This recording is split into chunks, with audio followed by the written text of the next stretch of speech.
Rata-rata seperti itu Mas. Kalau emosi naik bunyi juga pasti birahinya naik bunyi. Hampir mengimbangi. Sama, jadi sama gini. Nanti ketika emosinya udah tinggi, udah ngunci, kita kan nyariin jodohan. Birahinya turun stabil, lihat burung lain udah mulai berani bunyi. Berarti agak beda dengan betina, Om. Beda. Kalau betina kan misalkan belum tentu ketika birahinya naik, emosinya juga naik. Iya. Gitu kan? Rata-rata kalau betina malah gini Mas. Birahinya naik, gacornya hilang.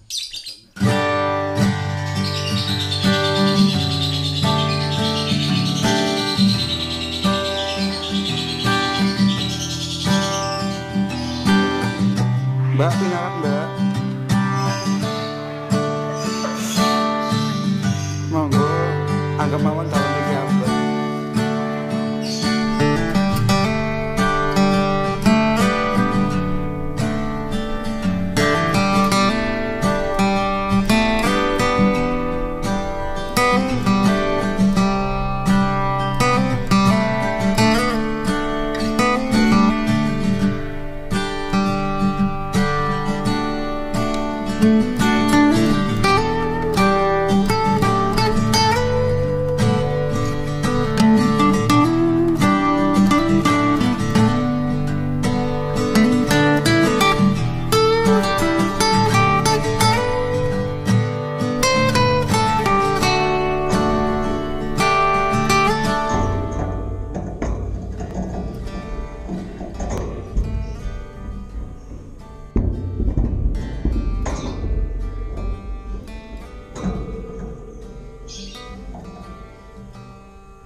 Oh ya, Mas. Ada banyak pengunek-unek juga masih seputar jantan. Biasanya kadang saya bahas emosi betina, birahi betina kadang gitu lah. Ini ada di Pan tadi saya buka WhatsApp juga Mas Ipan juga tadi cerita cara naikkan emosi jantan. Nah biasanya penerapan seperti itu di Om Ipan juga seperti apa? Kalau penerapan emosi jantan itu kan rata-rata burung yang baru mau ke arah gacoran Mas. Betul. Kalau saya biasanya ya itu paling bisa disekat jantan rendeng gitu loh. Biarin dia nggak bunyi dulu. Pasti kan di situ rata-rata nanti keluar birahinya yang kletek kayak gitu. Nah biarin aja dulu nanti. Nanti kalau udah mulai bunyi paling mentok-mentoknya kalau mau bunyi itu paling 10 detik itu udah mentok. Paling durasinya keluar segitu. Karena ketika birahi tinggi mulai dinaikkan emosinya paling bunyinya seperti aja. Atau bisa pakai jantan sama jantan. Tapi yang mau dipoles dia yang menang. Yang harus menang. Jangan yang kalah. Dia menang, yang untulan jantan satunya yang kalah. Berarti mungkin ibaratnya bisa saja emosinya naik, birahinya juga naik ya? Iya, rata-rata seperti itu mas. Kalau emosi naik bunyi, juga pasti birahinya naik bunyi. Hampir mengimbangi? Sama, jadi sama gini. Nanti ketika emosinya udah tinggi, udah ngunci, kita kan nyariin jodohan, birahinya turun, stabil, lihat burung lain udah mulai berani bunyi. Berarti agak beda dengan betina om? Beda. Kalau betina kan misalkan belum tentu ketika birahinya naik, emosinya juga naik. Iya, gitu kan? rata-rata kalau betina malah gini mas, birahinya naik, gacornya hilang. Rata-rata seperti itu? Iya, makanya saya sering nyaranin sama teman-teman kalau buat si betina, biar emosinya tetap naik dan birahinya nggak lari kawin, cariin jantan yang nggak jodoh, biar dihajar. Apa paut gitu? Iya, paut juga bisa. Tapi kalau paut kan rata-rata resiko kematinya itu lebih tinggi mas. Lebih tinggi, kan dihajar terus gitu. Iya, tapi kalau jantan kan bisa kabur-kabur gitu. Om, itu kan masih dalam tahap penggacoran istilahnya ya om? Iya. Berarti otomatis untuk pakan sendiri tetap masih pakai pakan tinggi? Iya Om? kenceng. Nanti kalau nggak kenceng nggak cepet naik loh mas. Kan birahinya juga dibutuhkan di sini. Kalau jantan kan birahinya dibutuhkan, nanti birahinya naik, pasti emosinya ikut naik, emosi kebunyinya. Semisal om, ketika ditaruh sangkar kotak mungkin, apakah itu bisa om? Bisa. Seperti yang sebelumnya saya bilang, kalau di sangkar kotak itu buat adaptasi ke sangkar bulatnya ketika sudah jadi itu lama. Ada adaptasi lagi kan? Ada adaptasi lagi gitu loh mas. Makanya saya lebih suka pakai sangkar bulat. Gitu. Salah satunya seperti mungkin yang sering Om Irfan setiap harinya itu lakukan, melatih bahan-bahan. Misalkan burung digantang gitu, itu apa salah satu bisa menaikkan emosi jantan? Paling saya masih bahan itu paling cuma saya yang bahan loh mas, gacoran paling saya cantolin di pedok aja udah cukup. Hanya untuk merangsang? Iya, biar naik birahinya, nanti dibawa pulang tambah gacor, nanti kayak gitu lagi bawa pulang tambah gacor. Ngirit juga kan gitu? Ngirit, daripada digantang kan pasti nggak bunyi mas. Pasti nggak bunyi. Iya. Dan lagian kalau seperti Om Irfan, Om Aziz juga kan burungnya di rumah juga banyak. Nah, ini mungkin Om solusi buat teman-teman yang burungnya paling-paling 1-2 burung di rumah.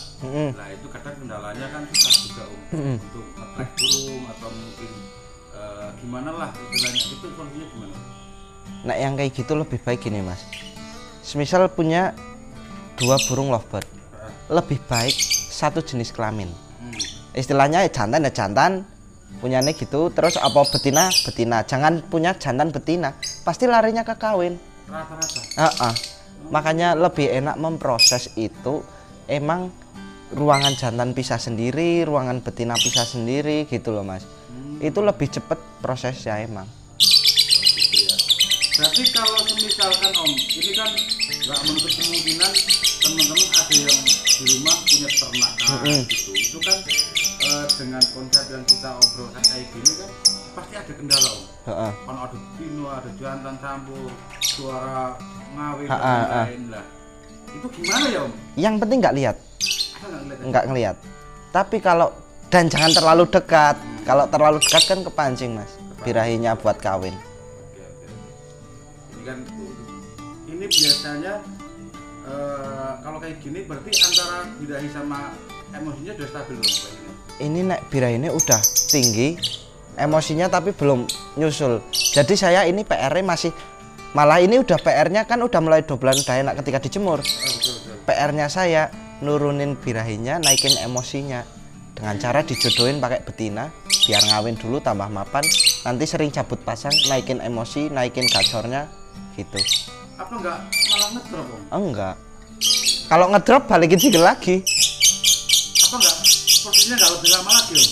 Ya enggak mas, nanti paling selang 1 minggu 2 minggu balik gacornya lagi kok. Balik gacor lagi. Dan di sini mungkin ada tanda kutipnya Om. Ada kriteria seperti apa? Apa harus burung yang sudah seperti ini? Apakah masih gacoran yang biasa atau gimana? Saya kriterianya 2 aja mas. Gimana? Yang satu yang kayak gini ketika dijemur udah dobelan enak. Yang satunya satu tarian tapi udah real konslet lagunya. Itu saya jodohin. Udah berani dengan ganti pasangan? Udah berani. Tapi kalau yang lainnya itu jangan dulu. Jangan dulu. Iya. Tetap Single. yang single atau gimana gitu ya? Iya. Atau bisa dikali jantan sama jantan gitu, biar naikin emosinya, nanti dobelannya bisa tambah rapet bisa. Oke. Mungkin dari kesimpulan kita obrolkan dari tadi sampai sekarang, hampir semua proses itu tujuannya sama, kan gitu. Cuman apa ya, penerapannya aja yang berbeda-beda ya Om. Iya. Kadang ada burung yang cocoknya dengan cara yang seperti ini. Ada burung yang cocoknya dengan cara yang seperti itu gitu Om. Ada yang disingle dulu kayak gitu, nanti keluar dobelan, jodohin baru konslet. Ada yang bongkar ternakan tiba-tiba konslet. Kan kita ketika bongkar ternakan nggak tahu ketika materi masih singlenya dia. Mungkin di singlenya ya nggak menutup kemungkinan emang seperti ini materinya. Terus orang nggak tahu pengen ternak, diternak, kawin, dilalah, habis nelor, keluar konsletnya. Betul. Om, ini kan masalah banyak cara ya untuk proses menuju gacor dan proses menuju konslet. Nah, paling efektif ketika kita mencoba salah satu rawatan settingan. Kok burung itu ini lagi nih Om, ini ada perubahan, tidak ada perubahan, itu biasanya di waktu berapa lama? Kalau saya sih nggak lama sih Mas, diamatin aja 2 minggu, benar-benar diamatin, pasti ketahuan. Dengan rawatan A, gacornya nambah atau enggak, dengan rawatan B, pakan kenceng, pakan rendah, gacor apa enggak, kan kelihatan. Nanti 2 minggu aja udah cukup banget kok. 2 minggu udah cukup. Jadi tahu ya istilahnya, oh ini cocok pakai cara yang ini. Yang penting kita ada feel dulu sama burung, jadi kita tahu karakter burung maunya apa. Jangan cuma hanya niru aja. Iya. Gitu. Tapi juga ngamatin sendiri kira-kira ini cocok nggak di burung saya gitu.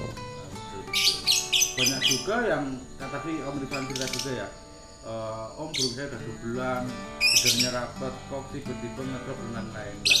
Kita kadang kan kayak Om Rifan sendiri, kadang ketika ada orang konsultasi seperti itu pasti minta video. Iya, saya lihat dulu, ini udah benar-benar dobelan apa belum? Karena persepsi dobelan itu sekarang masih beda-beda Mas, belum satu arah nek menurut saya. Ada yang ngomong dobelan itu di lagu. Ya ada. Terus nek persepsi saya sendiri, kalau dobelan yuk itu burung awal konslet. Kalau mau udah konslet itu tuh sudah jelas tadi dobelan. Ya. Kalau burung latihan dobelan berarti di jedanya itu masih ada ngewek sedikit-sedikit atau birahi sedikit. Seperti ini. Nah ini masih dalam tahap latih dobelan. Iya. Tapi kalau kena jemur beda cerita lagi kalau yang ini. Ya itu mungkin prosesnya nanti selanjutnya kan. Iya. Karena ketika kita campur adukan, ketika pembahasan ini nanti berebat ke sini, wah nggak nyambung lagi, nggak mudeng lagi kan masih kayak gitu. Iya. Karena ketika kita ngomong sudah dengan apa ya jalur yang sama pun, kalau pemahamannya teman-teman kurang paham terhadap cara-cara yang kita sampaikan, juga pasti kan gagal paham. Iya, benar. Jadi buat teman-teman ketika habis nonton video ini mungkin coba amati lagi dengan burung yang akan dipraktekannya gitu ya. Iya. Oke Om Rifan, terima kasih. Siap, sama-sama. Sampai sore banget ini. Pasti ilmunya bermanfaat. Amin. Saya itu, dan ketika kita mau berbagi ilmu, kita nggak cuma membahagiakan orang lain. Amin. Kita juga pasti dapat pahala dari Tuhan Yang Maha Esa. Amin. Oke Om, terima kasih. Salam buat keluarga PTSF. Siap. Ini juga lagi kemas-kemas apa itu? Baju. Gimana produksi? Kalian gimana Om? Alhamdulillah lancar. Lancar ya. Istilahnya ada teman-teman permintaan jadi dibikinnya. Iya. Oke, sukses terus buat PTSF. Buat teman-teman yang mau pesen pakan dewo juga ada di Shopee. Ada. Nanti bisa hubungi langsung Om Irfan. Iya. Siap. Oke Om, terima kasih. Siap, sama-sama. Waalaikumsalam.